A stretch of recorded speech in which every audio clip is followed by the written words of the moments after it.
has the world slowly turned on Zelensky and the Ukraine war. And the reason I say that is because of the pictures coming out of the NATO summit of him standing there alone in his, it looks like a New York garbage man's outfit from the 1950s.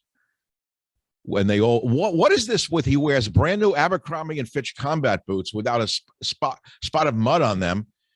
I think the act is wearing thin, Colonel. What do you think? I think it's an insult to the sanitation engineers in New York City. They're good people. No, but come on, seriously, we got people dying here. And this guy shows up at the NATO summit after they told him, enough is enough, you creep. Stop demanding so much, basically. And he's let to be standing there alone. Well, he's in costume. He's going to continue the routine until someone hits the gong, sends out the hook, and pulls him off stage. Jeez. Until then, this is going to continue. And the sad part is that even though you're right, he was getting the cold shoulder from lots of people. He's sort of the proverbial turd in the punch bowl. Oh, stop. That as a result, nobody really wants him around. There's no doubt about why that. Suddenly, though, is it, the cluster bombs worried me and got me very upset because we know these weapons. Well, I know as a military man, you'll say, well, all weapons are inhumane. A regular artillery shell hits a trench, it's going to kill everyone and turn them into mincemeat. But as an amateur outsider looking in, I know cluster bombs do it 1,000-fold. Nothing can survive a cluster bomb attack, correct? No. In fact, cluster munitions are only effective against soft targets. Oh, meaning human flesh.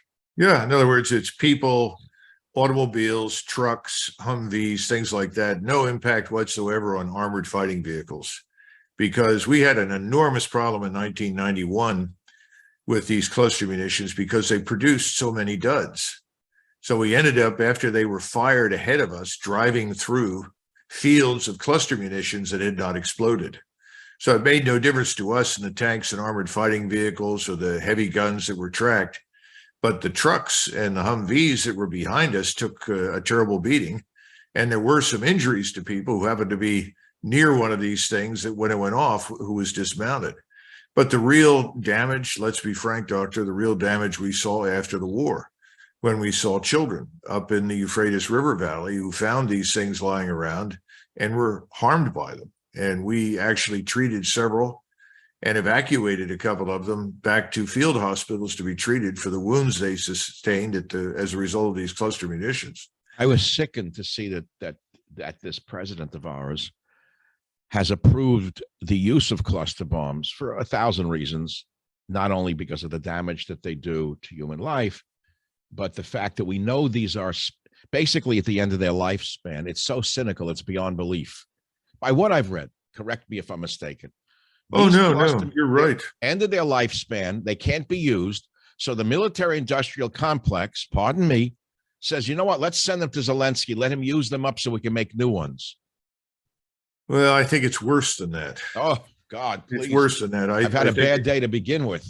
Yeah, well, I wish I could be the bringer of good news, but on this one, I think it's worse than that. You've got a group of senior officers in the Department of Defense who've never done a good job of preparing us to fight.